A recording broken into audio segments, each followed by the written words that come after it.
Hey, coucou tout le monde, j'espère que vous vous portez bien. On se retrouve pour ce petit numéro sur le tour de jardin du mois de novembre. Allez, c'est parti. Donc on va commencer ce début de vidéo pour vous montrer que malgré ces températures négatives dès qu'il y a un brin de soleil, on a une envolée très claire et très nette. Je vais me faire percuter le doigt. Afin d'aller collecter le dernier nectar, pollen qui peut traîner dans les alentours. Et on va voir ça très vite puisque les bourraches qui ont été arrachées pour servir de paillage se sont réensemencées et ont repoussé. Et là, on voit que ça sert très bien aux filles. Moi, c'était le cas tout à l'heure. Je sais pas s'il y en a encore une. Si on le voit, voilà. Elle est juste là. Je sais pas si vous la voyez. Voilà. Petite parenthèse apicole. On a le framboisier qui donne encore quelques framboises. Le figuier qui a complètement perdu donc toutes ses feuilles, hein, on peut le voir. Le chat. Et là-bas, c'est la perte des feuilles des fruitiers. On peut le voir ici. Je ne vais pas trop m'aventurer vers les fruitiers parce que ils sont proches des ruches. Donc je vais éviter de trop les embêter à cette heure. On voit les envoler des passages. Celle-là, elle est vraiment gorgée, quoi. J'ai pourtant visité la semaine dernière. Elle me paraissait un peu faiblarde, mais manifestement, je me suis bien trompé. Tant mieux d'ailleurs. Donc ici, nos fruitiers qui commencent aussi à perdre leurs feuilles tranquillement, tout doucement. Voilà, Éléonore qui vous salue. Les framboisiers. Il va falloir rabattre un petit peu. On va voir les autres fruitiers. Le cerisier qui n'a pas été extraordinaire hein, cette année. Bon, il est verdâtre, hein, donc voilà, il est prometteur pour les années suivantes. On va le laisser faire son nid. Hein. Forcément, il peine hein, par rapport aux autres, mais il va finir par faire quelque chose. Le prunier ici, ça y est, commence à perdre ses feuilles, on le voit. Je les ai donc paillés. Ce piaf ne peut pas s'empêcher d'être sur la caméra. Je les ai donc paillés. Par la suite, hein, bien sûr, va continuer à s'implanter des fruitiers. Hein. Je vais retirer le fusain qui est ici pour mettre un autre fruitier. Entre les deux, il y aura des petits fruitiers, cassissiers, framboisiers. Pareil ici. Hein. Bon, ça m'embête un peu parce que ce fusain est plutôt joli, je trouve. Mais bon. Et puis, pareil sur la longueur, les hibiscus vont disparaître au fur et à mesure. Hein. Pour laisser place à un fruitier, un petit fruitier, un fruitier, un petit fruitier, comme ici. Hein. Fruitier, petit fruitier, fruitier, ainsi de suite. Pour former une haie fruitière qui sera donc mellifère et à la fois nous permettra de nous nourrir de cette haie, quoi. Plutôt d'avoir une vieille haie de thuya dégueulasse qui finit toujours par se sécher, quoi. J'ai mis énormément de pièges parce qu'on est bourré de frelons asiatiques. Et quand je dis bourré, le mot est encore très faible. Hein. J'ai pu capturer peut-être 300 à 400 à peu près frelons en moyenne. Au début, je craignais tellement que je passais les après-midi avec les puisettes pour les attraper. Il était beaucoup plus facile de les compter, donc je les comptais en moyenne sur une journée, sur une après-midi, j'en chopais à peu près 40. Donc si on fait un ratio identique pour le matin, ça fait 80 la journée, minimum. Je parle pas de ceux que j'ai dû louper. Donc on va dire un ratio de 100 par jour. Et multiplier ça par... s'il y a les réserves nécessaires par 10 jours, vous avez de quoi vous amuser. Hein. Et il y a de quoi faire disparaître tout un rucher complet. Ici, on a un problème, je l'ai découvert hier. On voit que ça a été creusé. Ça, c'est les signes d'une fouine ou d'une martre, quelque chose comme ça, qui s'est dit tiens, les poulets, je me les ferai bien. Et ben non, parce que ça m'a servi de leçon pour la dernière, la petite rousse qui s'était fait manger. Je les ferme tous les soirs maintenant, il n'y a pas de souci sur ça. Et vu l'épaisseur du poulailler, je l'invite à arriver à rentrer. Donc ici, on le voit, on est enfin sur nos...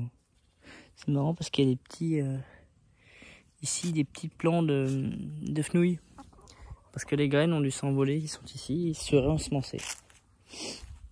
Donc ici, nos poireaux se portent plutôt bien. Hein. Ils mériteraient un joli petit butage, ce qui n'a pas été fait encore, je suis impardonnable. Les fenouils blettes sont montés tous à graines, mais ça vous le savez depuis très longtemps, je les laisse. C'est ce que là, je vais bientôt les ramasser, d'ailleurs je pourrais théoriquement les ramasser aujourd'hui. Voilà, graines de fenouil. Hein. Je rappelle qu'il y en a certains qui les utilisent pour faire des infusions. C'est plutôt pratique. Ça sent très bon, ça sent le ricard quoi. Enfin, faut aimer le ricard quoi, c'est toujours pareil. Voilà, on a notre espace potager. Ben là, le basilic n'est pas tout séché, hein. Il a gelé. Hein. Là, ça fait une semaine que pas loin il gèle. Hop. Je les feuille de façon à ce que l'année prochaine, je puisse avoir un développement ici. Les blettes, ben voilà, hein, elles étaient toutes déjà montées à graines, on le voit. Je vous montre un petit peu ce que ça donne en graines. C'est des grosses graines. Mais je les ai arrachées et je les sème sur place parce que je veux me faire un banc ici de bled perpétuel. Ici, là, pareil, on le voit. Hein, celle-là, elle est montée à graines et elle fait ses petites grainettes. Ici, qu'est-ce qui a été fait d'autre? Vous l'avez vu sur la précédente vidéo, c'est la protection des bananiers. Là, on l'a pu le voir avec les bourrages qui sont là, qui ont potentiellement nous amener de futures jeunes abeilles. On le voit, elles sont pas encore ouvertes. Hop, ça va pas tarder. Donc ici, tout est bien protégé. Pareil pour l'année qui va suivre. Le palmier, le Trachycarpus fortunei a été protégé également.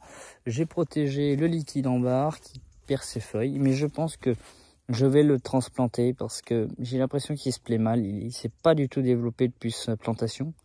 Et je pense que c'est lié à ce vent, en fait, parce qu'il est face à une plaine, enfin un champ complet où il fait face aux bourrasques de vent en permanence. Il doit pas aimer ça. Alors je sais pas où le planter, certainement dans le terrain, quelque chose plus loin, plus je sais pas. Il faut que je trouve une solution. Le problème étant que je ne peux pas trop le mettre n'importe où parce que quand il va prendre du volume, bah, il va me faire beaucoup d'ombre sur la maison. Ça peut être dangereux d'ici 30-40 ans. Faut penser à l'avenir. Quand vous plantez un arbre, c'est hyper important. Pensez vraiment à l'avenir. Voilà, notre artichaut qui avait complètement disparu, a réapparu. J'y comprends rien du tout. Je laisse faire. Voilà, la citronnelle, pas les citronnelles, je vais arriver, la sauge, la menthe poivrée, tout ça, c'est bien développé, c'est ensemencé. La badiane aussi. Là, on avait le persil japonais qui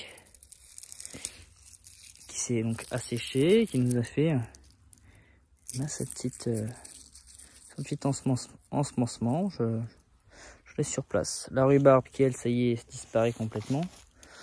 Il reste quelques petits épinards ici.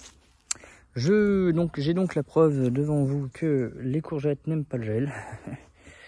On peut le voir. Là, elles sont complètement cuites. Hein. Et oui, j'ai rien arraché, j'ai tout laissé sur place. J'ai juste arraché les tomates. Comme je vous le dis, il va venir à l'avenir là-bas à la place de ces tomates sur toutes les rangées qui étaient ici. Des aliacées, oignons, échalotes, peut-être poireaux, ail aussi. Ça c'est le gros défi, j'en ferai des vidéos parce que c'est certainement l'un des légumes auxquels je n'ai pas attribué vraiment de vidéos et auxquels j'ai jamais trop pratiqué la culture. Qui est l'ail, ça c'est sûr que l'ail j'en ai jamais fait, donc ça c'est une première. L'oignon, j'en ai déjà fait. Et ceux qui avaient suivi, il y a d'ailleurs une vidéo sur la mineuse de l'oignon. C'est bien, c'est que moi je commence toujours par les maladies ou les ravageurs, comme ça je suis tranquille, quoi. Et puis va y avoir l'échalote aussi. Voilà, je ferai une vidéo pour chacun de ces aliacées. Je ferai certainement 2 bandes d'oignons, 2 bandes d'échalote, 2 bandes d'ail et peut-être une d'oignon et une d'ail, je sais pas. On verra. Ici, va venir certainement l'année prochaine les tomates, puisqu'il y avait les carottes. Puis là, je vais refaire une bande ici, là. Là, je vais profiter des promotions de fruitiers pour essayer de trouver un autre figuier peu cher pour le planter à la gauche de celui-là. De façon à ce que sa forme notre haie continue ici. Et là, par contre, on a un gros problème, c'est qu'on a une partie, on le voit très très bien, ça fait un démarquage au sol. Juste ici, vous le voyez. Hop, ça fait un petit démarquage au sol. Et ça signe le début d'un... Là, c'est du remblai, là, c'est que de la saloperie, que de la caillasse. Donc là, on peut théoriquement rien faire. Donc je n'ai pas d'autre choix que de faire une pose de panneau, peut-être sur la longueur ici, je ne sais pas. Faut que j'y réfléchisse. Voilà, ici, c'est que de la caillasse. J'avais voulu planter devant un cyprès, celui-ci, ça n'a pas pu se faire. Parce qu'il n'y avait que de la terre, que de la pierre. Et lui, il se porte plutôt pas trop mal, hein. Je lui ai laissé cette partie de cette bande florale. Je trouve ça sympathique, ça l'égaye un peu.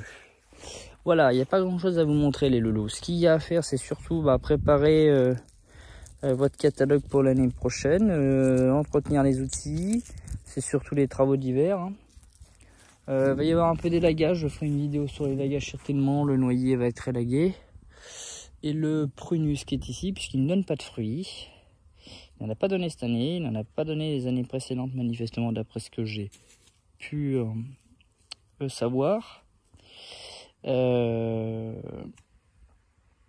donc, rien de tel que une taille assez conséquente pour... et on verra ce que j'entends par conséquente, pour donner une envie au prunus de se reproduire, parce que vous savez que la reproduction des fruitiers passe par les fruits que vous consommez. Voilà. C'est pas pour rien qu'il y a des pépins dedans. Voilà, on fera une vidéo sur ça.